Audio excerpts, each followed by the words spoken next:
आकाशवाणी नागपूर वीणा डोंगरवार आपल्याला ठळक बातम्या देत आहे.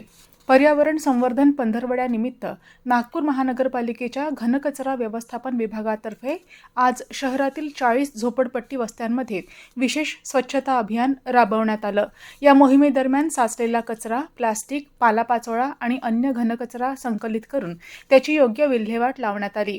काचीपुरा, नेहरूनगर, सिरसपेठ, मस्तीपुरा, मायानगर, वाठोडा जुनी वस्ती, आंबेडकर नगर आदी परिसरात अंतर्गत रस्ते, सार्वजनिक जागा आणि नाल्यांची स्वच्छता करण्यात आली. मनपाचे अधिकारी, कर्मचारी तसंच विविध स्वयंसेवी संस्थांच्या स्वयंसेवकांनी या अभियानात सक्रिय सहभाग घेतला. मनपा आयुक्त डॉक्टर विपिन यांनी मोमीनपुरा इथल्या मुस्लिम लायब्ररी, संत गुलाबबाबा उर्दू शाळा आणि विनीमाता नगर इथल्या 30 खाटांच्या नागरी सामुदायिक आरोग्य केंद्राच्या बांधकामाची पाहणी केली.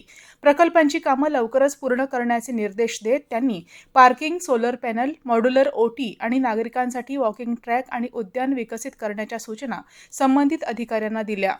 महावितरणच्या नागपूर परिमंडळाच्या मुख्य अभियंतापदी राजेश नाईक यांनी आज पदभार स्वीकारला. ग्राहकांना दर्जेदार आणि तत्पर सेवा, अखंडित वीज पुरवठा आणि तक्रारींचं तातडीनं निराकरण करण्यावर विशेष भर देणार असल्याचं त्यांनी सांगितलं. राष्ट्रसंत तुकडोजी महाराज नागपूर विद्यापीठातर्फे शैक्षणिक सत्र 2024-25 साठी उत्कृष्ट विद्यार्थी, उत्कृष्ट छात्रसेना कॅडेट आणि उत्कृष्ट सांस्कृतिक उपक्रमपटू पुरस्कारांसाठी येत्या 6 जुलैपर्यंत अर्ज मागवण्यात आले आहेत. पात्र विद्यार्थ्यांनी विभाग प्रमुख किंवा प्राचार्यांच्या स्वाक्षरीसह अर्ज सादर करावेत असं आवाहन कुलसचिव डॉक्टर राजू हिवसे आणि विद्यार्थी विकास विभागाचे प्रभारी संचालक डॉक्टर विजय खंडाळ यांनी केलं आहे.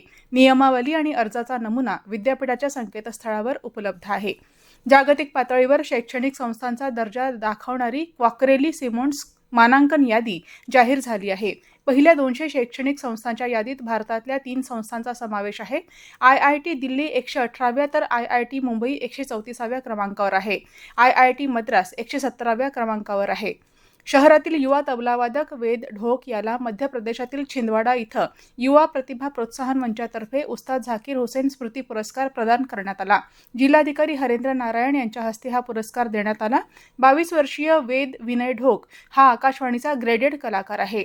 याबरोबरच हे ठळक बातमीपत्र संपलं. यापुढील ठळक बातमीपत्र आपण रात्री 8:42 विविध भारतीवरून ऐकू शकाल. नमस्कार.